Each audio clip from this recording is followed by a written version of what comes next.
Today we met with the amazing Hannah Fernando. She's a nurse, co-founder of the Retro Gym Club, a yoga instructor, and the creator of That Nurse Hannah. Today we kōrero about burnout, all things nursing, the importance of connection, and weaving humour into every single day. She is an absolute joy. Let's get into it. Thank you so much for joining us today, Hannah. We are so excited to kōrero with you. So we'll start off with one of our wellbeing cards. Picked at random, so we'll see how we go. Oh, this is a good one. What do you love most about yourself? Oh, okay. The first thing that came to my mind, which is so silly, was my jaw. Typically, I find I have a good jawline inherited from my father, Mark Williams. That was the first thing that popped up. But the other thing that I probably should also say is I love that I can make people laugh. Yeah, I love that I can make people laugh and make people feel better in a really, really shitty time. Yeah. Yeah. And my jaw. And shout out to Hannah's jaw. You can't quite see it, but I swear it's there. And I love that. And that's amazing. And I tell you what, so many people struggle to tell us what they love about themselves. We used to ask that question a lot a few years ago when we first started this, and there'd be this awkward silence, and I was like, just saddle up, so I'm going to sit here and wait, because there's so many things I already love about you, and I've only known you for a short time, but I can already tell that by you know, that you can make people laugh. It also means that you care about them, and that you want them to have better days, and you want them to thrive in what they're doing, because you know that will ripple effect out. So though it's only the humor and the jaw today, you know, think about it as well. And anyone listening to, like, think about what you love about yourself, because it's really important to then, once you know it, you know, like, you can give it away, sprinkle it around like glitter, like, these are the things I absolutely love. And the more you do it, the better the world will be. So tell us a bit about yourself and where you're from and how you've landed where you are. I am Hannah. I am a nurse. I've been a nurse for 10 years. Can't believe it's been 10 years. But I also dabble in a lot of other things outside of nursing, you know, not just a nurse. Mainly my goal is to kind of increase the well-being, especially of nurses. I also wanted to increase and boost my well-being as well. I started to feel, you'll hear the word burnt out a lot. You know, you get out of the nursing degree and you're so excited to be a nurse and get paid, and then you just kind of get a little bit burnt out. And then COVID came along, and that was really hard, because nursing was already pretty hard. And I felt just there was obviously low morale. So I started to create some videos to like lighten the mood in like the nursing bay and the nursing, you know, in the staff room and things. I also really enjoy exercise and movement. So my sister and I have created about 4 years ago now an 80s aerobics workout class called Retro Gym Club. It's so cool. It's like we have to do it. We were aerobic champions just for 1 year at our high school. 1 year, and we were like, we should do this. Like, we love 80s music. We were born in the 90s, but we love the 80s. We love the bright colors, and I love like the difference between the 80s a workout and then like nursing, hardcore, like nursing, like night and day nursing. And then I started to think, well, I want to also improve my breath work, and just like when I get anxious or nervous, which, to be honest, I do almost every shift, I'm a little bit nervous, because it's pretty scary nursing sometimes. And you have to kind of pretend you're not scared, especially in front of patients. So I started to start my yoga journey, and I became a yoga instructor last year. So yes, I am not just a nurse. I do 80s aerobics and yoga, and I enjoy making funny, humorous videos. I'm sorry, I ate some toast just before. And it's stuck in my throat. I'm aspirating. I'm not getting worked up, I promise. No. Full journey. You need a nurse, and I can't get there to help you. It's okay. I got it. And yeah, and then I enjoy making humorous videos for me laughter is medicine, especially for those working on the front line, those that are caring for others. I want to care for those. Yeah. And I tell you what, I was so devastated that you're in Christchurch and I'm in the Waikato, and we couldn't do a video with you because I was like, how fun would that be? Your videos are amazing. And I imagine, I mean, humor doesn't just make a hard job easy, and it doesn't make burnout go away. But I tell you what, those light moments and those moments of connection where you can turn those challenging moments into a bit of humor, that makes the world a difference for people. So yeah, I just total cool what you're doing, and I think it's amazing. And I know that it all takes time, and we do a lot of these things for the love of it, but the difference you're making, whether people come back to you and tell you that or not, you know, like that's really, really cool, Hannah. Thanks so much, Des. That's lovely, especially because, you know, you're not a nurse, but you find the humor too. I think I always wanted, like, laughter is like a universal connection. It's a universal language. Everyone, you know, we all laugh. We all understand when someone's laughing and finding it humorous. I think as well in the hospital setting, as a nurse and as a patient, it can be, or a healthcare professional, or shift work, or being a mum, or anything. It can be quite scary at times. So like the opposite of being scared or, you know, having fear is laughter. And I think that's like a really beautiful connection, and making people feel not alone, because people can feel really alone. And, you know, it's the scariest day of their lives to be admitted into hospital. It's like the first day. And I think as a nurse, you're the advocator to try and make them feel better. And I found that I really enjoyed doing that with patients. But, you know, you got to pick your timing. You can't, you know, there's times where you don't make a joke out of anything, but you do kind of, but that's also intense too. And I found that a lot of nurses, you know, we don't have time to debrief after a clinical emergency. They say that, you know, have 30 minutes to talk about it, but we don't. We've got to get on with the show. We got to like start, you know, checking in on the other people, triaging. And I think I found that people on their downtime, you know, scrolling, just a little bit of escapism, they would see the videos and be like, oh, I so do that. I get that. And it's not, and it's I hope it's tasteful. I'm never like trying to badmouth anyone. I'm always kind of on the side of the nurse, and being relatable, because laughter is all about connection and community. And it's true. And I mean, you'd know better than anyone that loneliness is like our latest epidemic that we need to be managing and finding strategies for. And so all those moments of connection, in our whānau, we're from like a lot of rural places, and one of our whānau had to come up to Waikato Hospital, which is a giant place, from a tiny place that doesn't even have a hospital. And it was the most daunting thing for him to manage. And just that kindness from nurses, and having regular nurses even, and just knowing that they can start to get used to their environment and the people that are there, it makes all the difference for them. So again, just amazing. Take my hat off to you. I think you're doing amazing things. But tell us now about sort of some of the non-negotiable values that you have, no matter what environment you're in. So you don't kind of change from home and have these values and work in these, but what are some of your non-negotiables? For me, a non-negotiable is, well, I work with kind of three core values. Nice. The first one is, I think breath work is really important. I'm not a master at it at all. I'm just starting that breath work journey. Obviously, breathing helps us stay alive. It's good to breathe, but it also kind of like moves stale energy away. So I find just taking a moment to like have some deep breathing, 8 breaths in through the nose, out through the mouth. It sounds so silly and basic, but I find that helps, obviously for my patients, but as well as for me, especially during like an intense clinical emergency, remembering to breathe.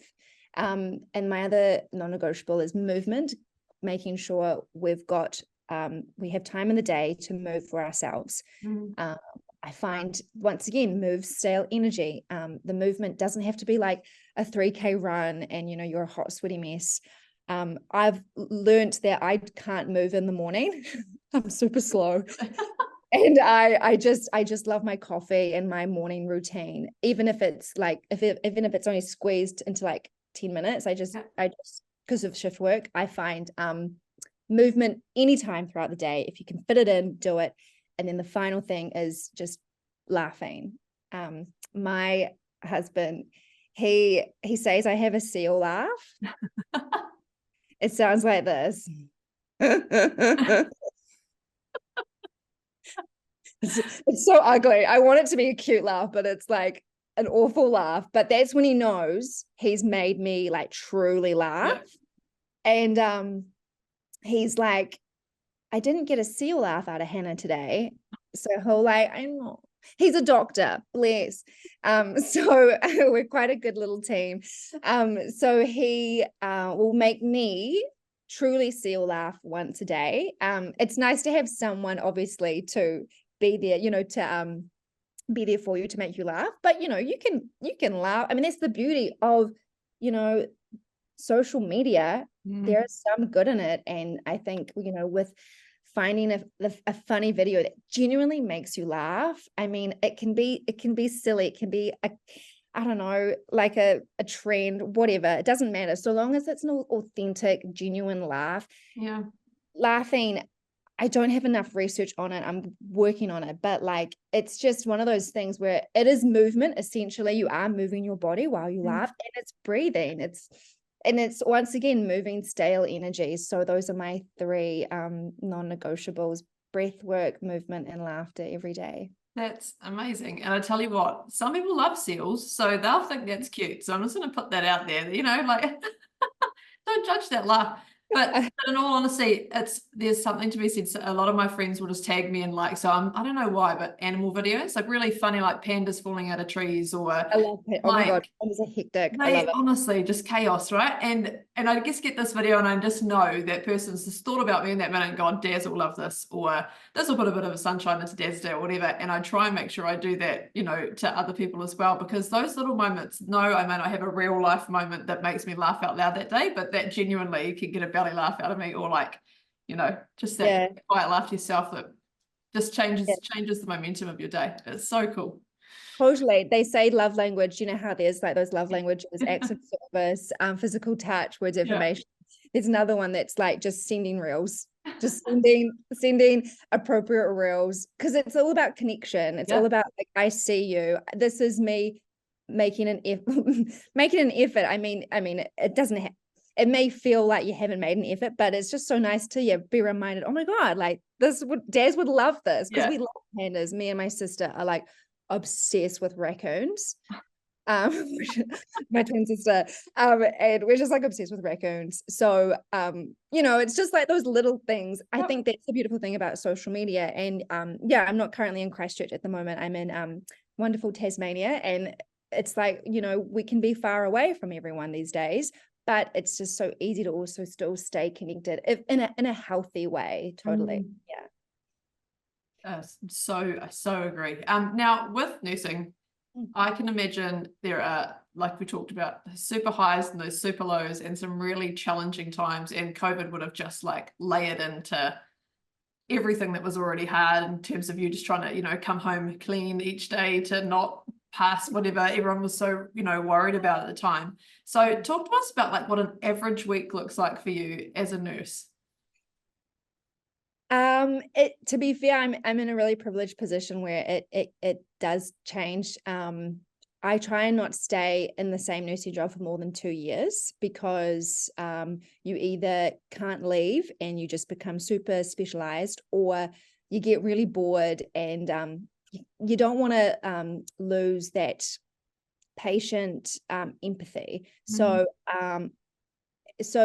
a day in a life for me at the moment, I am working as a contracting nurse in Tasmania. I'm working full-time shift work.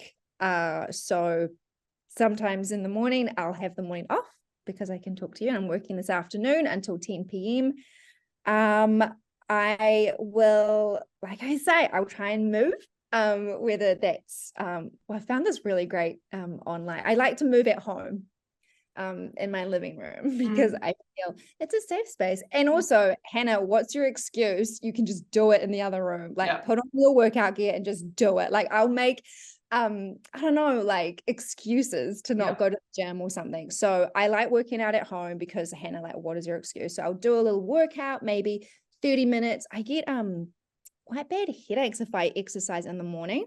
So I know I have to drink plenty of water. And maybe I'll like go for a walk outside as well. So walking, a little bit of like muscle work, core work, prepping. I mean, I'm pretty boring. Cook dinner, prepping dinner. If I'm on an afternoon shift, I'll cook dinner in the morning. I do some emails.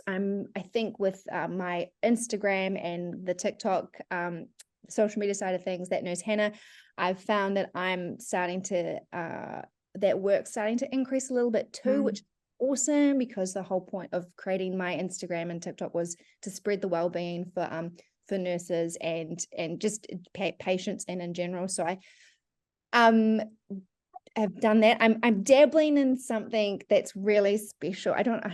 Should I say it? Yeah. Okay.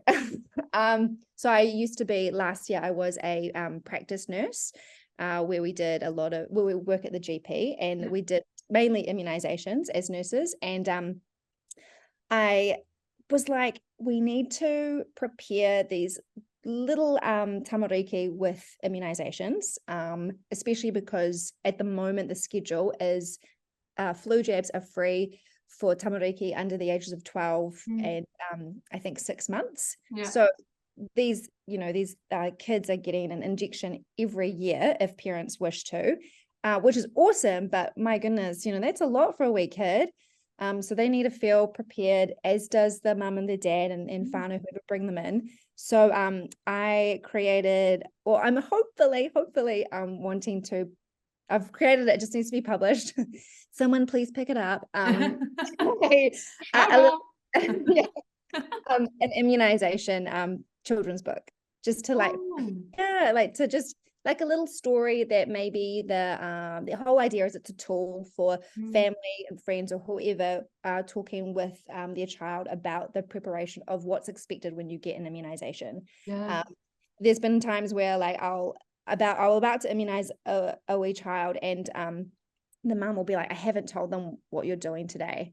And I'm like, I get it, you don't want to tell them or scare them, but also it's really good to prepare your child and not to traumatize them or create this fear around immunizations, because obviously COVID, like I saw a lot of phobia with injections, and I totally get it, but it's having a healthy relationship around immunizations and kind of understanding more what is why we immunize, as well. So that's I'm kind of working on that as well. That's so cool.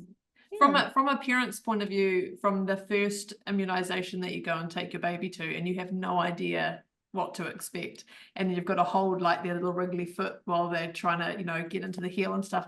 It's so horrible, because they're they get really upset. And so that's the perfect book to almost prepare a parent too, because we kind of do all the stuff in antenatal and prepare ourselves for that birth, and then after that we don't really know what's going on after that, so we don't really have all of that support around mums and dads as well, or families, to do that and how to have those conversations. And so some people probably think best we just don't tell them, we'll just give them a lollipop afterwards or whatever. And just and how to say, I realize it's going to hurt, like I'm not gonna sugarcoat it, it's gonna sharp, and then it's over, but that's going to protect you for the next year, kind of thing. Like how to do that, and also just for a parent to know that holding their kid down while they're getting this thing in their foot is the right thing for them, and that you're doing the right thing, even though it feels like you're breaking your heart in half when it happens the first couple of times. Like, oh, don't know. I know, especially their 6-week IMS. I always tell the parent, like, now your child might cry, and it might be a different cry to what you've heard before. And they're like, what? No, I know, like, but it's okay. Like, you're almost like you are kind of looking out for the parent more than this little 6-weeker. Every time I can see it though, like the parent gets prouder and prouder every time. It's more when the child starts to realize what is happening. I felt like there was just this lack of a resource out there for kids to feel like a bit more autonomous and be like, do you remember those books, What's Happening to Me?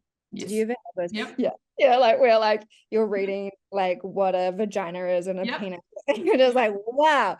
My mum just like threw it at me, like, learn this. Yep. To be fair, it was still a really helpful tool. And I feel like there needs to be a resource out there. And I thought I have a great opportunity to hopefully get that out there and normalize injections and and especially knowing why you're getting immunized. Like you're not just protecting yourself, but you're protecting, your wee friend that has like severe asthma, your grandma that's like, she's getting a bit old now, and who knows what then, like maybe the next flu could get her. But like, I don't know, COVID really taught me, I feel, people, like, we have to think bigger than just ourselves. We have to think about the community. And I think nurses do that quite a bit anyway, but I wanted to like make sure more people also thought about it too. And understand the ripple effects of each of those choices. That's a funny video you should make, is that whole, now your child might cry differently to what you're used to, and that whole like, oh, but then actually act it out and be like, so it's going to be more this kind of pitch. God, that would be fun. I'll write it down. It could be one of 4 different pitches. Here's the first one. Here's the second one. And at the end they go, it didn't sound like any of those. Good. Now you kind of touched on a little bit, but what has been your pathway to deciding that you wanted to be a nurse, and how you've sort of followed that journey through? So how did you become a nurse? Well, Daz, it all started with my engineering degree.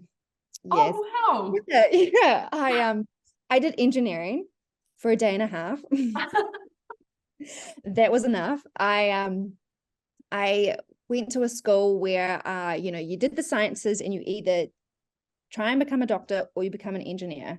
There wasn't really talk about like polytech back then. It was more university, and especially like I have a twin sister and she went to uni, so I was like, well, I got to go to uni.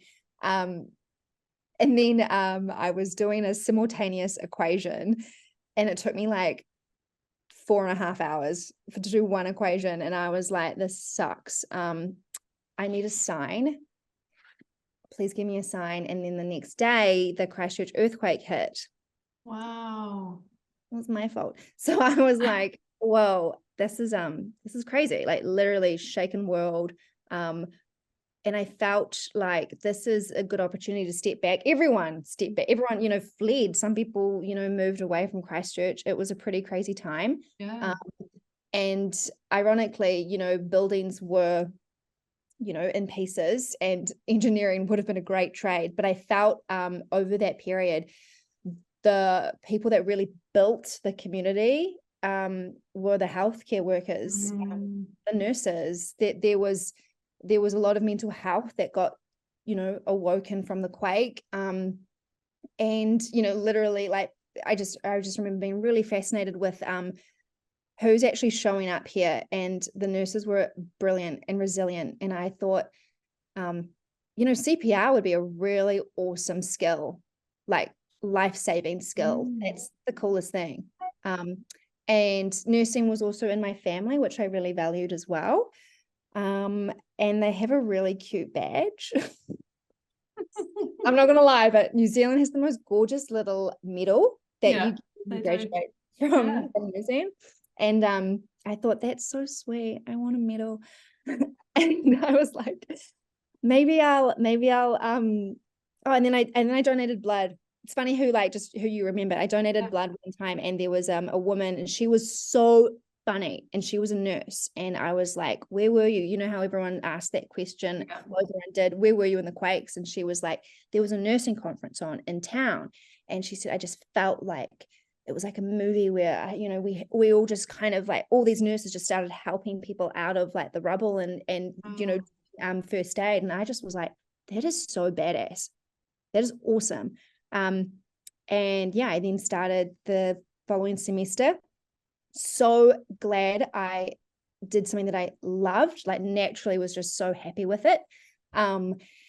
yeah, and you know, like I said before, you get so excited to do it, to nurse, to be the best nurse. You can see when you're on placement, there are just some really like senior nurses that probably should go. They're just a bit burnt out. There's that lack of empathy. And you're like, I'm not gonna be like that. Yeah.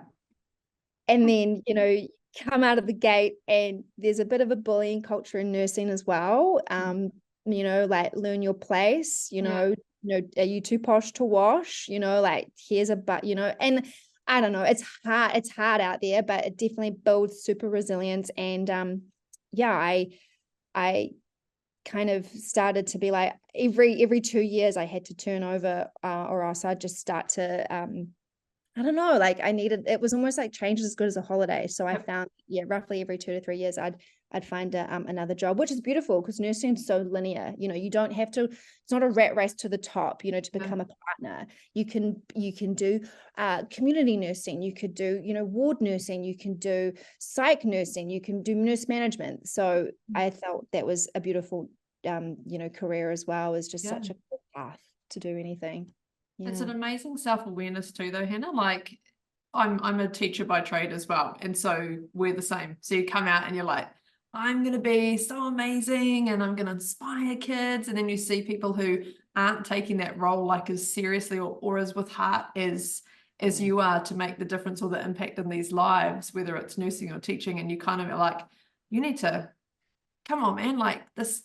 But then the flip side of understanding all that is that their mortgages depend on them being there, right? And if they weren't in nursing or teaching, they haven't got another qual to fall back on to go do something else. And so, but there has to be some type of pathway for them that at a certain point we can get them off the floor or get them to more of the non-patient facing energy giving kind of situation so that we can bring in our new ones. But that bullying culture makes me really sad. That just shouldn't be happening. Yeah, it shouldn't. We're kind of a bit more aware of it now. I think there, and don't get me wrong, like there are some senior nurses out there that are just brilliant. Like stay on the floor, please. Like, you know, teach us your ways.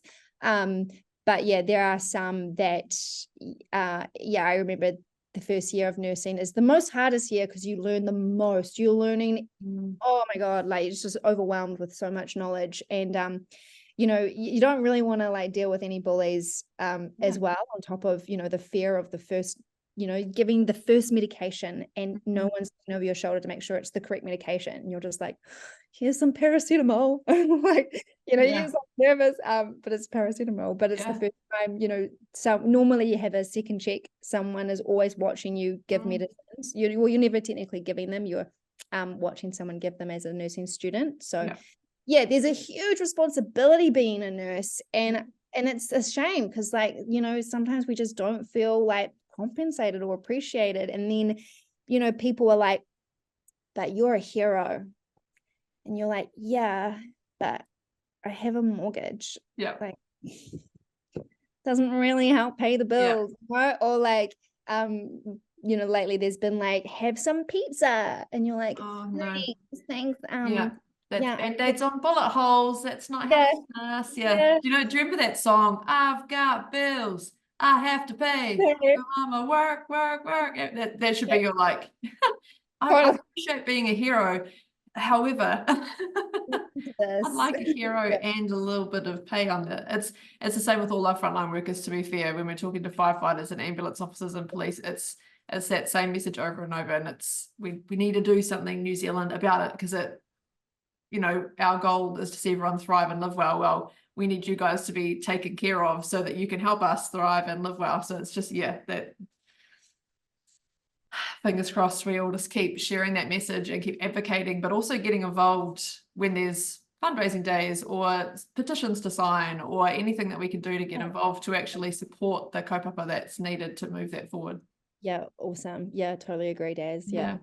Now tell us about what community means to you, because you're a part of a lot of communities. So talk to us about what community means to you. Community means to me, connection. I think getting super excited about the same thing. Like, yeah, I am. I feel like if I'm thinking about nursing community and nursing is just like finding something that you're super excited about and passionate about, and like working together. Nursing is such a team orientated job. Like literally you need to find another person to lift a patient, like slide a patient up the bed. So you like, it's just finding that like like we both like working towards the same goal as well. Funnily enough, sliding the patient up the bed, that was how me and my husband actually met. Oh, yeah. I know. We slid a patient up the bed together in the hospital, and I was like, "You're pretty." And then he was like, "Thanks, Hannah." And I was like, "You know my name?" And I had like a little name badge. And anyway, so I mean, yeah, community is having something that you guys both agree on that is super excited about. And like I say, like it's a perfect example. Yeah, sliding a patient up the bed or a clinical emergency, like making sure like everyone is involved, has a role, and we're all kind and working towards the same, thing, which is getting that patient, safely to ICU or to, the coronary care unit, cath lab, but then I find as well, if I'm thinking about retro gym club and 80s aerobics class community, that's just like-minded people just fizzing off each other's energy as well. A safe space to just be yourself is also really awesome. That's kind of hard to do in nursing because you are wearing a uniform, you're working together as a team, whereas I feel like retro gym club or just being on the mat and yoga, you can do things by yourself. It's your own workout, you got your own pace, but you just feel this energy around you that you're not alone, and you're going through the workout and you're like, I am exhausted, but I'm gonna do it because everyone around me is in it with me. And you bring to it what you bring, right? Like we used to have women come and train in my garage every week, and so like there'd be days where some would want to be crying in the car or going home Netflixing and like eating like rubbish because they'd had that day, but they'd turn up and they may only go at like 20% to everyone else's 80, but that was their 100 of the day, if that makes sense. And they still showed up and they came in knowing that they'd laugh their asses off at some point because someone would have a sweaty bum print or or funny stories that happened during the day. And once you find those little connection points, like with the Retro Gym Club, like those are people who love being there, and the workout possibly becomes like the secondary, like we found, to the connection and the people and the storytelling and the just joy. Maybe they just love the music and not the workout, but they come because there's something there that brings them back, and you guys have become that community for them, and it's really important to treasure them.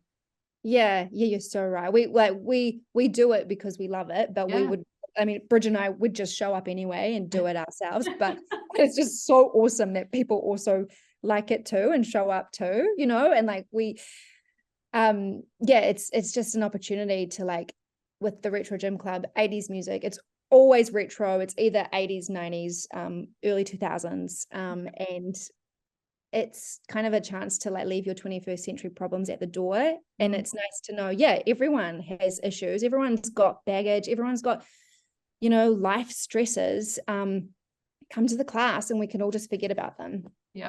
Legendary. I love that so much. More and more people need to do these little communities, whatever it is that you're passionate about. Just other people will find you.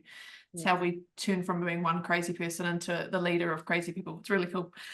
So you've done a lot of travel, and so I would love to know two things. So first of all, what's your favorite place in New Zealand and why to visit? I'd say first thing that popped up was Methven, the little township. It's the main little town just below Mount Hutt, which is where me and my family would ski every weekend. I used to ski race back in the day. Nice. And that was, I find Methven, it's just a cute little town, a cute little community. It's a chance to like really breathe fresh air because it's like country. And then you've got that mountain, Mount Hutt, and it's just, that's one of my places that I feel home away from home. That's so cool. and a treasured memory as well, right? And I think that's what makes our favorite places so special, is there's something that sort of connects you to it. And so you've traveled around the world as well. So not all around the world, but you've traveled a lot overseas. So where's your favorite place overseas and why? Once again, the mountains are calling me. I Sound of music. Sorry, I'm just wiping my camera because I'm so smudgy. Smooth. Mountains are calling me, and I had an amazing opportunity to work overseas in a little ski town called Saas-Fee, which is, do you know Wham? Yes. Yeah, do you know? I'd be disappointed if I said no. Right. To be fair. Who are you? Do you know, obviously, Last Christmas? Yes. Have you seen the music video Last Christmas? Yeah. Okay. People having their drinks and their little party. Yeah. And like the wee little gondola, like up to the house. So Saas-Fee, the mountain where I nursed and ski instruct, that was the mountain that was filmed for the music video Last Christmas. And I just like, when I found that out, I was like, I am in the right place. Wow. So that to me, yeah, once again, community. I worked there for 3 to 4 months. My husband came over to visit for a couple of weeks. He skied on the mountain. I did some nursing and ski instructing. It was that, Switzerland is beautiful. And I find it was similar to New Zealand, but not, because obviously they didn't, they Swiss German and things. Magical place. I just find mountains a great, like, grounding energy, like a good environment to just not escape, but to feel free and to see the bigger picture. Like, you are on a mountain, like, look where you are. This is just the most weirdest, coolest thing. Fresh air, movement, and just so I find anywhere by a mountain is a cool place to be. That is so cool. And hopefully inspiring some of our listeners to potentially go and visit these places, which would be really cool. Now, you bring a lot of sunshine with your videos, and I just, like I said before, I absolutely adore them, and I think they'll brighten so many people's day. But I also want to know, what does it do for you? So when I know you love humor every day, but when you're making those videos and when you put them out into the world and when that feedback comes back, or, just what does that do for you, for your soul?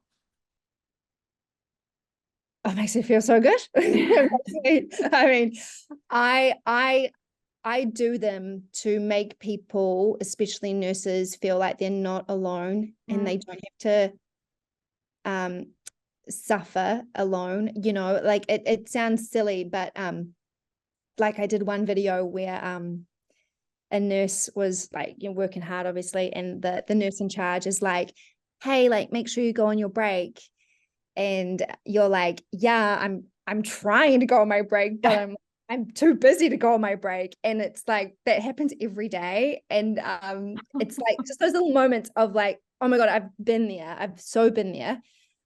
Thank you for like emphasizing that.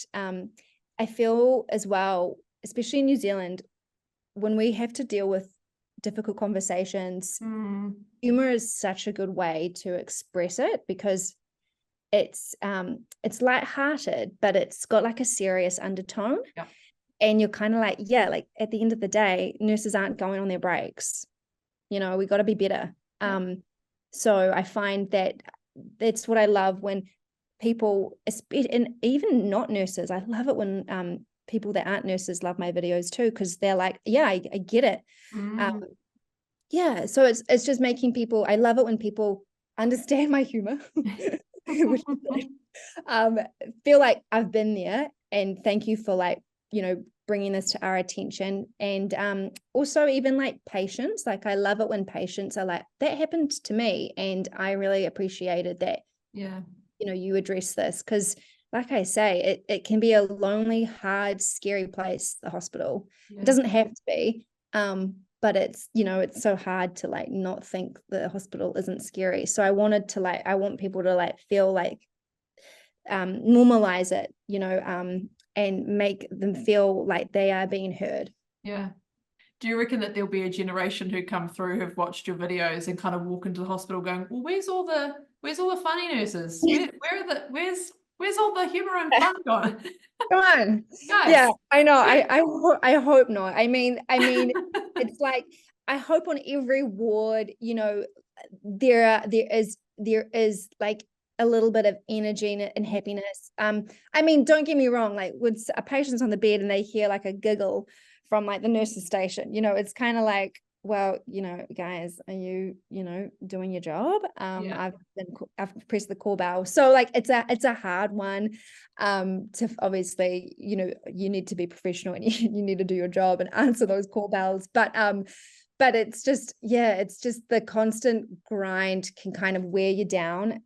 So it's like either off the floor, in the nurse's station, before work, after work, just reminding people, you know, it's like before someone goes out and plays like a full game of soccer or something, and you know how they get themselves amped up in the changing room. It's like, I wish we had that sort of like, that sort of handover, you know, come on guys, like, you know, get to our breaks on time. Sometimes you can't. Sometimes the shift is just hectic and it's just clinical emergency after clinical emergency, or like code brown, and just you just can't get there.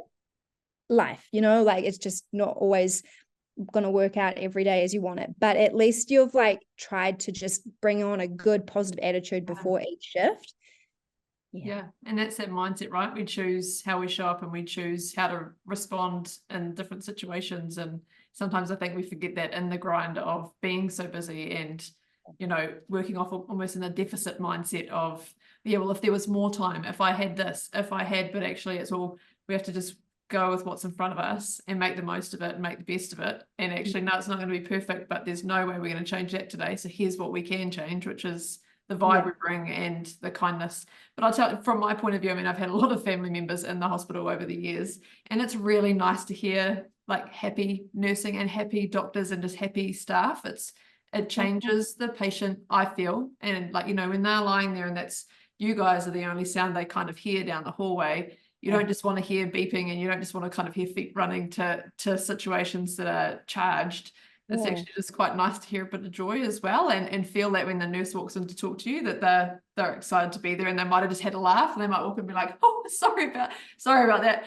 Oh, right. So as long as it's not like, now I've got the worst news in the world, but you know, like, well, that's right. That's really awesome. And the more though that we can shift our mindsets as the patients or the families of the patients to know that you guys are human and that you're doing the best of what you can and you're working in some really hard situations. So joy and humor is like, we need it, like it's our food, you know, then that will help as well. I think we can't just keep looking at hospitals as serious and sterile and matter of fact. You guys are going to get the job done because that's your job, but you can also bring sunshine, and we should all accept that. And I love that. Thanks, Daz. That's really nice. A good insight, because we often don't get that sort of intel from patients. Thank you. But humor is one of my things too, right? Like I just couldn't live without it. And if I was stuck in a bed like that, then your sunshine would make life 10 times better than lying there worrying. And I'd be like, let me in on the joke. Come and do it down here. Tell me about it. Can we do a TikTok together? It's funny. I mean, there's obviously a fine line, and it's making sure you're on the right side of that line. But really nice to hear that, Daz. Thank you, because we don't want our patients to obviously suffer or be scared, because they already are, you know. But awesome. Now tell us about, so you obviously work with some amazing humans and you know a lot of amazing humans. You are one of the amazing humans, but who's somebody who has made a difference in your life and who inspires you? I have two people. Yep. There's two people. Firstly, it's all the nurses I've worked with. They are amazing people. They are fearless and brave, and I am so inspired by my colleagues. Getting emotional, that's cute. I find that like I've worked with some really awesome nurses, and they've just like, they just show up, you know, like they're just really I could be scared, really scared, and then there's a nurse that's like the same size as me, a couple of years older than me, you know, and she just like walks in and safely cannulates, you know, puts in an IV line of a really aggressive patient and just, you know, does it safely. And I'm just like, wow, like that was so brave. You're amazing. And so I find nurses, working with nurses, that's why we stay in the job for so long, is because of all of us are on the ship together. It's not suffering, but like, what is that word? It's like trauma bonding, you know, like we're like, can I swear? Yeah. We're like, what the fuck is going on? Yeah, like, this fucking sucks. Or like, you just, you know, we wear masks at work still, and you just like give them this look like, are you seeing what I'm seeing? And like, yeah. So I find just nurses and all medical team, but like the nurses, I just find they are who really inspire me. Yeah, they're awesome people, and we yeah, I just want to appreciate them. And my other inspiring person is oh, I want to say Chris, my husband. He's inspiring too, but for now I'll put him aside and say my twin sister Bridget. She's super inspiring. She has I think she just believes in me and believes in the work that I'm doing right now with that nurse Hannah, and she's got quite a creative and business brain, and those two working together, oh my God, you know, you can really make a lot. And I find she's someone that has taught me a lot. Weirdly, because we're twins, I feel like I'm like, where did you learn that? Because like it's the same, you know, parents, but as we get older, we obviously have different experiences, and she's taught me a lot. She's always been there. She always will be, you know, as a twin. I always find that I've got her like inside me, somewhere from an egg being split. I could have eaten her, but I didn't. Yeah. I made a choice that day. You remember that. That's what you say to her. Right, Bridget. I was 2 pounds heavier than her. So clearly I was the one getting more nutrients. But I was like, here, you have some. And I'm so glad I did, because the selfless person that I am, she's great. She's a really awesome human. And I feel like, you know, literally as twins, if she can do it, I can do it. And we don't have to do the same thing. We're very different humans, but like the energy and effort we put into the world, you know, what she's doing, I find that super inspiring and want to do the same, but in my realm. Yep. In your way. And I think that's really important too.